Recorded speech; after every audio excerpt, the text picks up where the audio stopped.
ಹರಿ ಓಂ. ಸಂಸ್ಕಾರ ಸಂಘಟನೆ ಸೇವೆ ಶ್ರೀ ಪತಂಜಲಿ ಯೋಗ ಶಿಕ್ಷಣ ಸಮಿತಿ ರಿಜಿಸ್ಟರ್ ಕರ್ನಾಟಕ. ನಮ್ಮ ಸಮಿತಿಯು 46 ವರ್ಷಗಳಿಂದ ಉಚಿತವಾಗಿ ಯೋಗವನ್ನು ಕಲಿಸ್ತಾ ಇದೆ. ಈಗಾಗಲೇ ಸುಮಾರು ಲಕ್ಷಾಂತರ ಜನರು ಯೋಗವನ್ನು ಕಲಿತುಕೊಂಡು ಹೋಗಿದ್ದಾರೆ. ಹಾಗೆ ನಮ್ಮಲ್ಲಿ ಸುಮಾರು 60,000ಕ್ಕೂ ಹೆಚ್ಚು ಶಿಕ್ಷಕರಿದ್ದಾರೆ.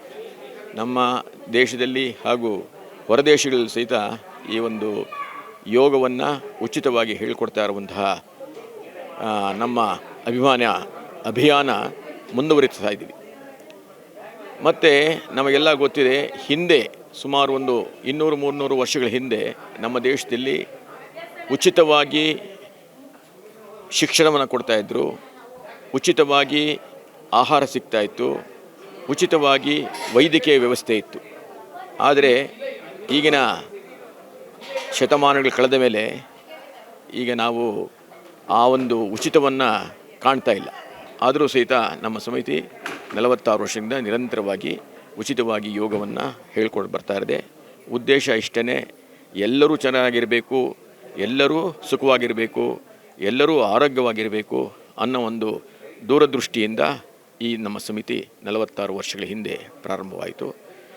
ಹಾಗೆಯೇ ನಮ್ಮ ಈ ಸಮಿತಿಯಿಂದ ಅನೇಕ ಶಿಕ್ಷಕರು ಹೊರಹೊಮ್ಮಲಿ ಎನ್ನುವ ಉದ್ದೇಶಕ್ಕೋಸ್ಕರ ನಮ್ಮಲ್ಲಿ ಪ್ರಾಥಮಿಕ ಪ್ರಶಿಕ್ಷಣ ಹಾಗೂ ಪ್ರಾಂತ ಪ್ರಶಿಕ್ಷಣವನ್ನು ನಿರಂತರವಾಗಿ ಇವತ್ತಿನ ದಿವಸ ನಡೆದಂತಹ ಕಾರ್ಯಕ್ರಮದಲ್ಲಿ ಇದು 49ನೇ ವರ್ಷದ ಪ್ರಾಂತ ಪ್ರಶಿಕ್ಷಣ. ಈ ಶಿಕ್ಷಣದಲ್ಲಿ ಸುಮಾರು 195 ವಿದ್ಯಾರ್ಥಿಗಳು ಈ ಒಂದು ಶಿಬಿರದಲ್ಲಿ ಭಾಗವಹಿಸಿದ್ದಾರೆ. ಅವರೆಲ್ಲರಿಗೂ ಈ ಒಂದು ಉಚಿತವಾಗಿ ಶಿಕ್ಷಣವನ್ನು ಕೊಟ್ಟು ಅವರು ನಮ್ಮ ದೇಶಕ್ಕೆ ಒಳ್ಳೆಯ ಕೆಲಸ ಮಾಡಲಿ, ಅಂದರೆ ಅವರು ಶಿಕ್ಷಕರಾಗಿ ಹೊರಹೊಮ್ಮಿ ಇನ್ನೂ ಅನೇಕ ಜನಗಳಿಗೆ ಉಚಿತವಾಗಿ ಯೋಗವನ್ನು ಹೇಳಿಕೊಡಲಿ ಅನ್ನೋ ಉದ್ದೇಶಕ್ಕೋಸ್ಕರ ಈ ಶಿಬಿರವನ್ನು ನಾವು ಪ್ರತಿ ವರ್ಷವೂ ಏರ್ಪಾಟು ಮಾಡ್ತಾಯಿದ್ದೀವಿ. ಇದು ನಮ್ಮ 49ನೇ ಪ್ರಶಿಕ್ಷಣ ಶಿಬಿರ. ಸೊ ಹಾಗಾಗಿ ಈ ಒಂದು ಅವಕಾಶ ಮಾಡಿಕೊಟ್ಟ ಅಂತ ನಿಮ್ಮರಿಗೆ ತುಂಬ ವಂದನೆಗಳು. ಹರಿ ಓಂ. ನನ್ನ ಹೆಸರು ರಾಮಶೇಷಯ್ಯ ಅಂಥೇಳಿ. ಸುಮಾರು 15 ವರ್ಷಗಳಿಂದ ಈ ಸಮಿತಿಯಲ್ಲಿ ಸಂಸ್ಕಾರ ಪ್ರಮುಖನಾಗಿ ನಾನು ಜವಾಬ್ದಾರಿಯನ್ನು ವಹಿಸಿಕೊಂಡು ಪ್ರಾಮಾಣಿಕತೆಯಿಂದ ನಿರ್ವಹಿಸ್ತಾ ಇದ್ದೀನಿ. ಹರಿ ಓಂ. ಹರಿ ಓಂ. ನನ್ನ ಹೆಸರು ಮಹಾದೇವರಾವಣ್ಣ, ರಾಜರಾಜೇಶ್ವರಿ ನಗರದ ನಿವಾಸಿ. SPYSS ಸಮಿತಿಯಲ್ಲಿ 12 ವರ್ಷಗಳಿಂದ ಪ್ರಾಂತ ಸಂಚಾಲಕರು NYC ವಿಭಾಗದ ಒಂದು ಜವಾಬ್ದಾರಿಯನ್ನು ನಿಭಾಯಿಸ್ತಾ ಇದ್ದೀನಿ. ಈ ಒಂದು 49ನೇ ಪ್ರಾಂತ ಪ್ರಶಿಕ್ಷಣ ಶಿಬಿರದ ವಿಶೇಷತೆ ಏನಂತ ಹೇಳಿದ್ರೆ, ಜಿಲ್ಲಾ ಮಟ್ಟದಿಂದ ಅಂದರೆ ನಮ್ಮ ಒಂದು ಸಮಿತಿಯನ್ನು 6 ವಿಭಾಗಗಳಾಗಿ ವಿಂಗಡಿಸಿದ್ದೇವೆ.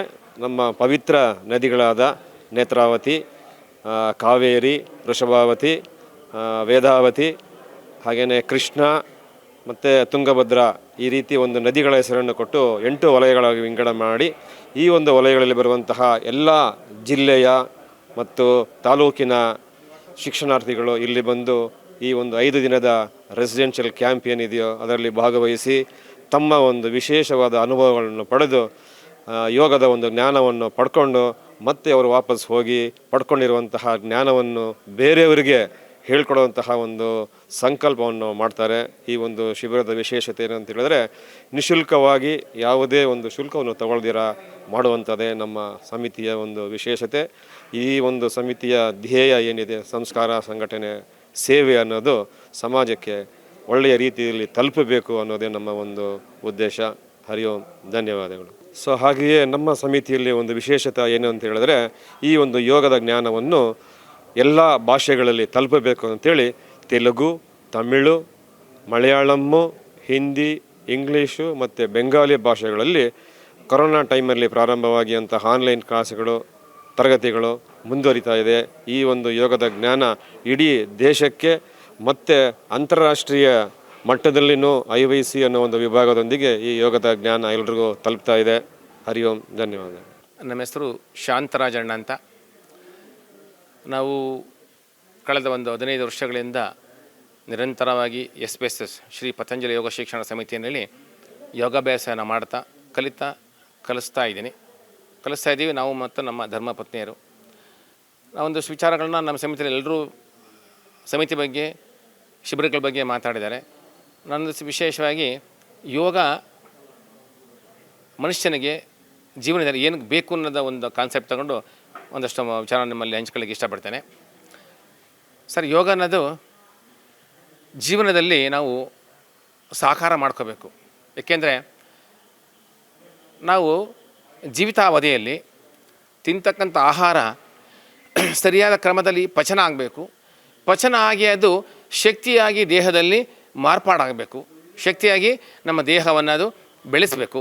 ಆ ದೃಷ್ಟಿಯಿಂದ ಅನ್ನ ಎಷ್ಟು ಮುಖ್ಯನೋ ನಮ್ಮ ದೇಹಕ್ಕೆ, ತಿಂದಂಥ ಆಹಾರ ಅಷ್ಟೇ ರೀತಿಯಲ್ಲಿ ಪಚನವಾಗಿ ಜೀರ್ಣಕ್ರಿಯೆಯಾಗಿ ಶಕ್ತಿಯಾಗಿ ಮಾರ್ಪಟ್ಟು ನಮ್ಮ ಜೀವನ ನಮ್ಮ ದೇಹವನ್ನು ಬಲಿಷ್ಠ ಮಾಡಲಿಕ್ಕೆ ಸಹಕಾರಿಯಾಗಿರುತ್ತೆ.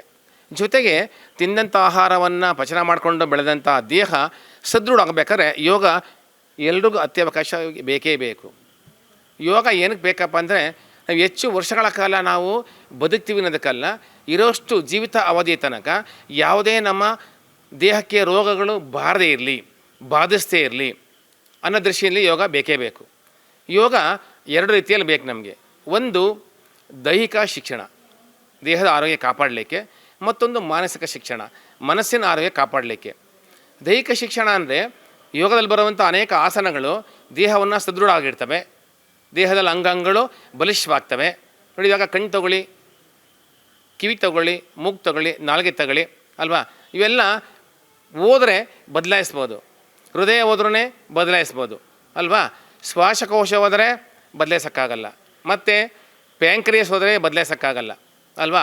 ಲಿವರ್ ಹೋದ್ರೂ ಕೂಡ ಅಕಸ್ಮಾತ್ ಇವಾಗ ಟ್ರಾನ್ಸ್ಪ್ಲೇಟ್ ಮಾಡ್ತಾರೆ, ಅದೊಂದು ಸ್ವಲ್ಪ ಬೆಳ್ಕೊಳ್ಳುತ್ತೆ ಏನೋ ಒಂದು ರೀತಿಯಲ್ಲಿ. ಕರುಳು ಹೋದರೆ ಬದಲಾಯಿಸೋಕ್ಕಾಗಲ್ಲ. ಭಗವಂತ ಸೃಷ್ಟಿಕರ್ತ ಏನು ನಮಗೆ ಭೂಮಿಗೆ ತರುವಾಗ ನಮಗೆ ಯಾವ ರೀತಿ ನಮಗೆ ಜನ್ಮ ಕೊಟ್ಟಿದ್ದ, ಏನು ನಾವು ಪಡ್ಕೊಂಬಂದಿದ್ವಿ, ಆ ಭಗವಂತನ ಪಡೆದಂಥ ದೇಹದ ಅಂಗಾಂಗಗಳು ನಿರಂತರವಾಗಿ ಕೊನೆ ತನಕ, ಜೀವಿತಾವಧಿಯ ಕೊನೆ ತನಕ ಅವು ಬಲಿಷ್ಠವಾಗಿರಬೇಕು ಅಂದರೆ ದೈಹಿಕ ಶಿಕ್ಷಣ ಅಗತ್ಯ ಬೇಕೇ ಬೇಕು. ಅದರ ಜೊತೆಗೆ ಮಾನಸಿಕ ಶಿಕ್ಷಣ, ಮನಸ್ಸಿಗೆ ನೆಮ್ಮದಿ ಬೇಕು.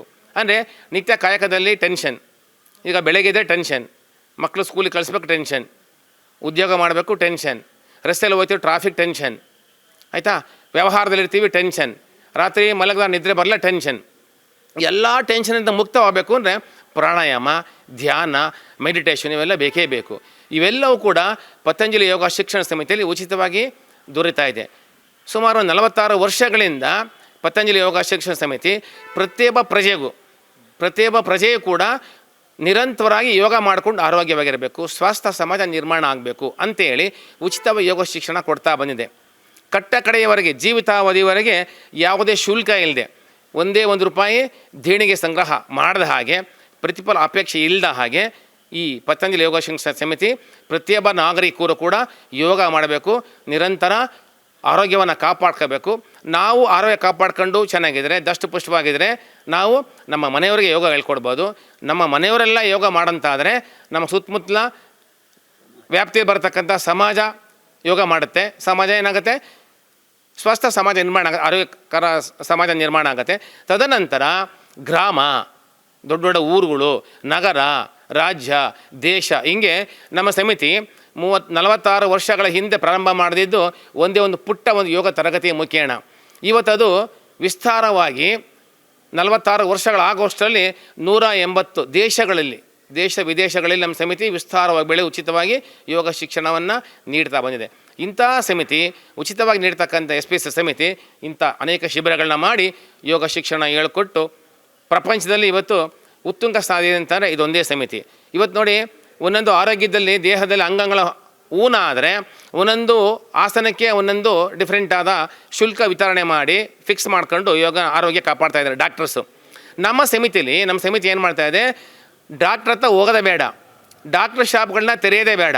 ಡಾಕ್ಟ್ರ್ ಹತ್ರ ಹೋಗಿ ಹಣ ಖರ್ಚು ಮಾಡಿ ಕಾಯಿಲೆ ಬಂದಮೇಲೆ ಡಾಕ್ಟ್ರ್ ಹತ್ರ ಹೋಗೋ ಬದಲು ಕಾಯಿಲೆ ಬರೋದಕ್ಕೆ ಮುಂಚೆನೇ ನಮ್ಮ ದೇಹವನ್ನು ಆರೋಗ್ಯ ಇಟ್ಕೊಂಡು ಸದೃಢವಾಗಿ ಇಟ್ಕೊಂಡು ಯೋಗ ಮಾಡಿದ್ರೆ ನಮಗೆ ನಾವೇ ಡಾಕ್ಟ್ರ್ ಆಗ್ತೀವಿ ಅಂತ ಕಾನ್ಸೆಪ್ಟ್ ಇಟ್ಕೊಂಡು ಸಮಿತಿ ಹೇಳ್ಕೊಡ್ತಾ ಇದೆ.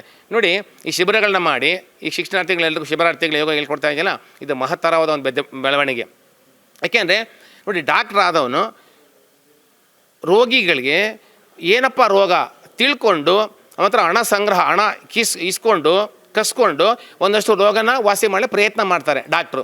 ಆದರೆ ಪತಂಜಲಿ ಶಿಕ್ಷಣ ಇರ್ತಕ್ಕಂಥ ಒಬ್ಬ ಯೋಗ ಶಿಕ್ಷಕ ಆರೋಗ್ಯವನ್ನು ರೋಗ ಬರೋದಕ್ಕೆ ಮುಂಚೆನೇ ಆರೋಗ್ಯವನ್ನು ನೀಡಿ ಅವನ್ನು ಆರೋಗ್ಯವಂತನಾಗಿ ಮಾಡುತ್ತೆ. ಸ್ವಸ್ಥ ಸಮಾಜ ನಿರ್ಮಾಣ ಮಾಡೋದ್ರಲ್ಲಿ ಡಾಕ್ಟ್ರಿಗಿಂತ ಉತ್ತಮವಾದ ಸೇವೆ ಮಾಡ್ತಕ್ಕಂಥದ್ದು ಪತಂಜಲಿ ಶಿಕ್ಷಣ ಸಮಿತಿರ್ತಕ್ಕಂಥ ಒಬ್ಬ ಪ್ರತಿಯೊಬ್ಬನ ಶಿಕ್ಷಕನ ಒಂದು ಜವಾಬ್ದಾರಿ ಆಗಿರುತ್ತೆ. ಇಂಥ ಸಮಿತಿ ನಾವೆಲ್ಲ ಇದ್ದೀವಿ. ಇಂಥ ಸಮಿತಿ ಇಂಥ ಅನೇಕ ಕಾರ್ಯಕ್ರಮಗಳನ್ನ 46 ವರ್ಷದಿಂದ ಮಾಡ್ತಾ ಬಂದಿದೆ.